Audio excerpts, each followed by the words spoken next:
ఏవం స్వకర్మ పతితం భవవైతరణ్యాం అన్యోన్య జన్మ మరణాసన భేదభీతం పశ్యం జనం స్వపర విగ్రహ వైరమైత్రం అంతేటి పారదర వీకృతి మూఢమధ్య. ఈ విధంగా భవవైతరణిలో, వైతరణి అంటే మనకి యములోకంలో ఉన్నటువంటి నది అని మనకి గరుడ పురాణం ఇవన్నీ చెప్తున్నాయి. అక్కడ పడేసి శుభ్రంగా లాగుతారు, ఆ నరకాల్లో బాధలు పెడతారు, ఇవన్నీ తెలుసు. సరే ఇప్పుడు కాదు కదా, తర్వాత చూసుకుందాం అని మనం కూడా ప్రశాంతంగా ఉంటాం. అయితే ఆయన ఈ భవ సంసారాన్ని ఒక వైతరణితో పోలుస్తాను అనమాట. నేను ఇందులో కూడా ఇప్పటికే నేను బాధపడుతున్నాను, నువ్వు దీని నుంచి రక్షించు అని. ఓన్మత్ర దేశిలో భగవన్ ప్రయాస ఉత్తారణేశ్య భవ సంభవలోపహేతో మూఢేషు వై మహదనుగ్రహ ఆర్తబంధో కింతేనదే ప్రియ జన అనుసేవతామ్న. నువ్వు ఖచ్చితంగా సామాన్యులు రక్షించాలి. మనం అడగచ్చు, నేను అడిగామా మా తరఫు నువ్వేమైనా వకాలతో పుచ్చుకోవా అని, కానీ ఆయన తెలుసు ఇది ఎంత తీవ్రమైందో. కాబట్టి మన సామాన్యులు కూడా నువ్వు రక్షించాలి. వీళ్ళు ఈ భవ వైతరిలో పడి బాధలు పడతాను, మన తరఫున వకాలతో పుచ్చుకుని మరి అడుగుతున్నాడు ఆయన. అంటే వీళ్ళు బాధపడుతున్నారనే విషయం కూడా తెలియదు, అదో పెద్ద బాధ. వాళ్ళు బాధపడుతున్న విషయం నాకు తెలుస్తుంది కాబట్టి నువ్వు వాళ్ళని రక్షించు. నా సంగతి పర్వాలా, ఇంకా నయం, ఎందుకంటే నేను నీ భక్తులను ఆశ్రయించుకున్నాను కాబట్టి నువ్వు మటుకు వాళ్ళ మీద దయ చూపెట్టాలని అంటున్నాడు. అందుకే భాగవత స్మరణ కూడా మనకి పుణ్యం కలిగిస్తుంది. వాళ్ళు వాళ్ళ గురించే కాకుండా మన గురించి కూడా ఆలోచిస్తారు కాబట్టి. నైవోద్విజయ పర దురత్యయ వైతరణ్యా త్వద్వీర్య గాయన మహామృత మగ్న చిత్త శోచేతత విముఖ చేతస ఇంద్రియాత్మ మాయా సుఖాయ భరముద్భవతో విమూఢాన్. ఆయన మనం చూసి జాలి పడుతున్నాడు పాపం. అదేంటి మనం బాగానే ఉన్నాంగా, మేము బాగానే ఉన్నాం, మాకు ఎవరు జాలి అవసరం మనం అనుకుంటాం కదా. ఆయన పాపం జాలి పడుతున్నాడు. నా పరిస్థితి బాగానే ఉంది, నేను ఈ వైతరణికి భయపడట్లేదు, ఎందుకంటే నేను స్తోత్రం చేస్తున్నా, అది అమృతం. ఈ వీళ్ళేమైపోతారు, ఎవరా వాళ్ళు? ఇంద్రియ సుఖాలను అనుభవిస్తున్నవాళ్ళు. మనం ఈ లోకంలో ఎవరిని జాలి పడతాం? ఇంద్రియ సుఖాన్ని అనుభవించలేని వాళ్ళని జాలి పడతాం. అయ్యో వాడు దుఃఖపడుతున్నాడు, వాడు ఎంజాయ్ చేయలేకపోతున్నాడు. ఈయన రివర్స్, ఎంజాయ్ చేస్తున్న వాళ్ళని జాలి పడుతున్నాడు. అంటే ఏంటి దాని అర్థం? వీళ్ళు తెలుసుకోలేకపోతున్నారు, తెలియాల్సింది తెలుసుకోలేకపోతున్నారు. అసలు ప్రమాదం వీళ్ళు గ్రహించట్లేదు. అంటే పిల్లలు ప్రమాదం గ్రహించకుండా రోడ్డు మీద పరిగెత్తుకుని వెళ్ళిపోతారు ఒక్కసారిగా, అది వాళ్ళకి ఆటే. కానీ వచ్చే వాహనాలు పక్క పెద్దవాళ్ళు తెలుస్తాయి. అలా ప్రహ్లాదుడు మన గురించి భయపడుతున్నాడు, ఎంజాయ్ చేస్తున్న వాళ్ళ గురించే భయపడుతున్నాడు ఆయన. నిజానికి ఎందుకని? ఎంజాయ్ చేస్తున్నాడు, ఇంకా అదే కోరుకుంటాడు కాబట్టి. ఇది బాగుంది ఈరోజు, రేపు మళ్ళీ నాకు ఇదే కావాలి. ఎప్పటికీ బయటకు వచ్చే ప్రయత్నం చెయ్యడు. ప్రాయణ దేవమునయ స్వవిముక్తి కామాహ మౌనం చరంతి విజనేత ప్రార్థనిష్ట నైతాన్ విహాయ కృపణాన్ విముక్ష ఏకో నాణ్యం త్వదన్య శరణం భ్రమతోను పశ్యే. మునులు వీళ్ళని వదిలిపెట్టేసి తపస్సు చేసుకోవడానికి వాళ్ళ సంగతి వాళ్ళు చూసుకుంటారేమో, నేను మటుకు ఇటువంటి దీనుల్ని వదిలిపెట్టాను, నేను వీళ్ళ గురించి కూడా ఆలోచిస్తాను, వీళ్ళని కూడా ఉద్ధరించని చెప్పాను. అంటే ఎంతైనా పిల్లాడు కదా, పిల్లాడికి పాపం ఆ జాలి పక్క వాళ్ళ మీద, పక్క వాళ్ళు బాధపడకూడదని ఉంటుంది కదా. ఆ విధమైన ప్రార్థనగా కూడా మనం దీన్ని అనుకోవచ్చు. మునులు వెళ్ళిపోతున్నారు, వాళ్ళు వీళ్ళ గురించి పట్టించుకోవడం, నిజంగా వాళ్ళు పట్టించుకోవడం ఏం కాదు, వాళ్ళు చేసేది వాళ్ళు చేస్తారు. కానీ నేను ప్రార్థిస్తున్నా, నువ్వు వీళ్ళని రక్షించాలి, నువ్వు వీళ్ళని వదిలిపెట్టకూడదు అని చెప్తున్నారు. ఎన్మైథునాది గృహమేది సుఖం తుచ్చం కండూయనైన కరయోరివ దుఃఖ దుఃఖం. వీళ్ళు ఏమనుకుంటారంటే సాంసారిక సుఖములు అన్ని బాగున్నాయి అనుకుంటారు, కానీ అది ఎలాంటిదంటేట దురదొస్తే గోకోవడం లాంటిదని చెప్తున్నాడు ఆయన. దురదొస్తే గోక్కుంటాం, ఆ గోకోవడం అనేది ఒక తాత్కాలిక సుఖమే, ఆ తర్వాత చర్మం వాచిపోతుంది అక్కడ, దానికి మళ్ళీ ఇంకో ఆయింట్మెంట్ పూసుకోవాలి. ఒకసారి అవి ఎక్కువ అవుతాయి, ఆ గోక్కున్నదే పెద్ద పుండు అవుతుంది. అసలు దురద కాస్తుంటుంది, దురద పోవడం అదే అది మాంగో పట్టాను, అది సంసారం అంటున్నాడు. అంటే ఈ సంసారం సుఖం కోసం ఒక ప్రయత్నం చేస్తారే, దురదొస్తే గోక్కోవడం అంటే ఎంత నీచంగా అవమానించాడు మనల్ని. అంటే మనం ఏదైతే గొప్ప సుఖం అనుకుంటారో చూసారా ఎంత దారుణంగా వివరించాడు. మనం ఇప్పుడు ఏం చేయాలి? కోపగించుకోవాలా, వేరే విధంగా ఆలోచించాలా?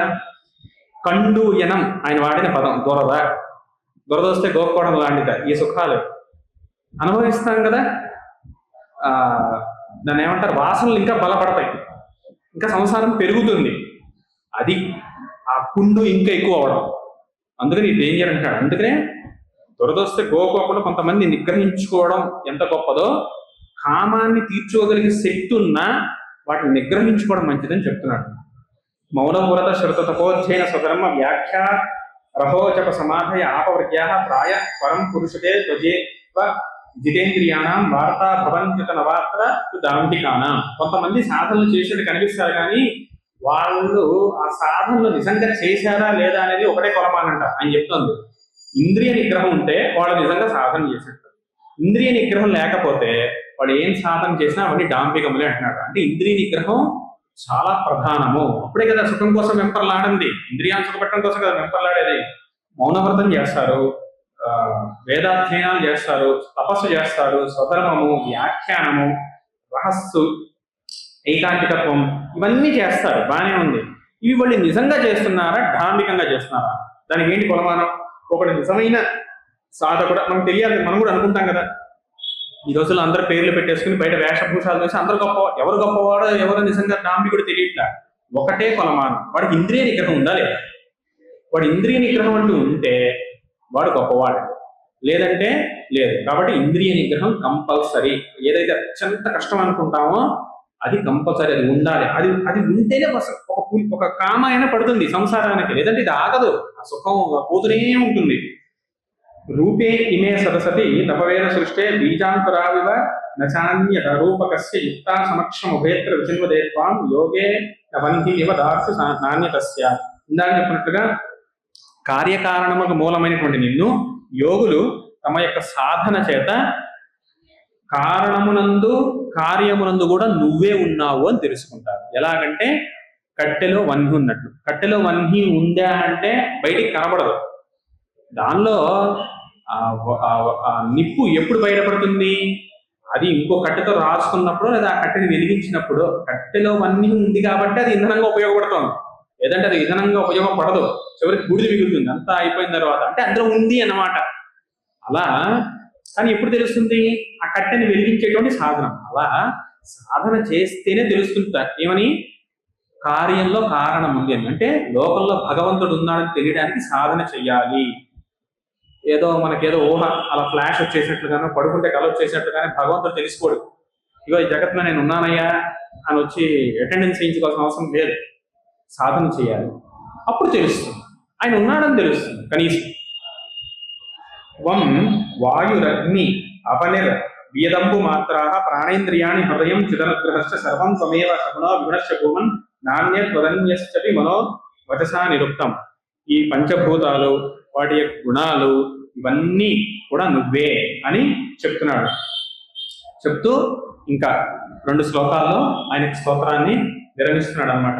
నైతే గుణాన గుణినో మహదాదయోయే సర్వే మన ప్రభుతయ సహదేవమర్త్యాః ఆద్యంతవంత ఉరుగాయ విదంతి హిత్వాం ఏవం విమృశ్య సుధియో విరమంతి శబ్దాత్. కాబట్టి నువ్వు ఈ గుణములు కావు, ఈ గుణములకు సంబంధం నీకు లేదు. నైతే గుణ న గుణినః మహదాదయో సర్వే మన ప్రభుతయ సహదేవమర్త్యాః ఆద్యంతవంత ఉరుగాయ విదంతి హిత్వాం. నిన్ను ఆద్యంతాలు లేనటువంటి వాడిగా, అనంతుడిగా, నిర్గుణుడిగా, ఇందాక చెప్పినట్టుగా కార్యకారణములను ఉన్నటువంటి వాడిగా నిన్ను తెలుసుకోవడం కష్టం. అందుకే సాధన చెయ్యాలి. సాధన చేయమని చెప్తున్నాడు. ఎందుకంటే కష్టపడితే ఏది గొప్ప విషయాలు రావు. ఊరికే వచ్చింది. మనం ఈ రోజుల్లో కూడా చాలా తేలిక తక్కువ ప్రైస్తో ఎక్కువ గొప్ప వస్తుందంటే ఖచ్చితంగా ముందర మనం చేసేది ఏంటంటే డౌట్ పడడం. ఎందుకు ఇస్తున్నాడు? అక్కడ బాగా వాడతాం లాజిక్. ఇంత గొప్ప అంశాన్ని ఎందుకు తేలిగ్గా వస్తుంది అంటే ఏదో లోపం ఉందేమో అని. కాబట్టి కష్టమైన విలువైన ఏది కూడా తేలిగ్గా రావు. అలాగే ఇంత గొప్పవాడమైనట్టు నిన్ను సాధన చేయకుండా తెలుసుకోలేదు. సర్వసాధారణంగా తెలుసుకోవడం కష్టం, సాధన చేస్తేనే తెలియపడతాం అని చెప్పి అని తెలిసి విద్వాంసులు వాళ్ళు ఏం చేస్తారంటే విరమంతి శబ్దాలు, మాటలతో ఆపేస్తారు. ఎందుకు? మాటలు బయట వస్తువులనే చెప్తున్నాయి తప్ప నేను తెలుసుకోలేకపోతే. అందుకని మౌనాన్ని ఆశ్రయించి సాధనల మీద దృష్టి పెడతారు అని చెప్తున్నాడు. తత్తేరహత్తమ నమః స్తుతి కర్మ పూజా కర్మశ్రుతి శరణయో శ్రవణం కథాయాం సంసేవయా త్వయి వినేతి షడంగయా కిం భక్తిం జన పరమహంస గతౌ లభేత. కాబట్టి ఆ భక్తి యోగం ఏదైతే ఉందో అది అవలంబించి 6 విధాలుగా ఉన్నటువంటి నీ భక్తి యోగాన్ని అవలంబించి నిన్ను తెలుసుకునేటువంటి ప్రయత్నం చేయాలి. అటువంటి భక్తి పరమహంస గతితో సమానము. అంటే ఏదైతే జ్ఞాన మార్గంలో పరమహంసలు గొప్ప జ్ఞానస్థితిలో పొందుతారో, మనం ఒకవేళ అది కష్టం అనుకుంటే, నిజంగా జ్ఞాన మార్గం మన కష్టం, మనకు అర్థమవుదు అనుకుంటే కనీసం ఈ పనైనా చేయాలి. ఈ భక్తి యోగం సాధన చేస్తే భక్తి యొక్క గొప్పతనం ఏంటంటే సాధన దశలోనూ ఆనందంగానే ఉంటుంది, సాధ్య దశలోనూ ఆనందంగానే ఉంటుంది. భగవంతుడిని కీర్తించడం ఎవరికి ఆనందంగా ఉండదు? ఆయన రూపం చూడటం ఎవరు చాలా మంది చెప్తూనే ఉంటారు, మాకు చాలా ఆనందం వేసింది భగవంతుని చూడడం, ఈరోజు పూజ చేసుకున్నాం చాలా ఆనందం అని ఉంది, అనుభూతి కలుగుతుంది. అంటే సాధన దశలో కూడా అనుభూతి కలుగుతుంది కదా, ఆనందానుభూతి పెరుగుతుంది. పైగా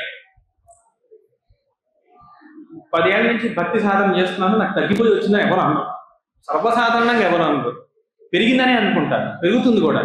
కాబట్టి కనీసం ఇటువంటి గొప్ప సాధనని మనం చెయ్యాలి. భక్తి సాధన అంటే నమస్కరించాలి, నేను చెప్పినట్టుగా వందనం, స్తుతికర్మ, స్తోత్రించాలి. కర్మణ మనం ఏ పని చేసినా భగవంతుడికి సమర్పణ చేయాలి. ఏ కర్మ చేసినా భగవంతుడికి సమర్పణ అంటే శాస్త్రీయమైన కర్మలు. ఇందాక చెప్పినట్టుగా మన సుఖాలు, మన ఎంజాయ్మెంట్, నేను సినిమా చూసి భగవంతుడికి సమర్పిస్తా అని కాదు, అక్కడ మన ఇష్టం వచ్చినట్టు కాదు. అది అంటే ఏవైతే విధి మనం చేయాల్సిన పనులు ఉన్నాయో అవి డ్యూటీస్ అండ్ రెస్పాన్సిబిలిటీస్, అవి భగవంతుడికి సమర్పణగా చెయ్యొచ్చు. కర్మ, స్మృతి, చరణయోగం, ఆయన పాదాలని స్మరించడం, శ్రవణం కథాయాం, ఆయన యొక్క కథల్ని వినడం, సంసేవయ, సేవ చేయడం, ఈ 6 విధాలైన భక్తి మార్గం అవలంబిస్తే ఖచ్చితంగా గొప్ప స్థితి వస్తుంది. అది పరమహంసతో సమానమై ఉంటుంది అని చెప్పి ఈ విధంగా ఆయన స్తోత్రాన్ని ఆపాయన్నమాట. నారదు వాచ ఏతావత్ వర్ణిత గుణో భక్త్యా భక్తైన గుణ ప్రహ్లాదం ప్రణతం ప్రీతో యతమన్యురభాషత. ఇంతటితో ప్రహ్లాద స్తుతి అయిపోయింది. ప్రహ్లాదుడు చేసిన స్తోత్రం అయిపోయింది.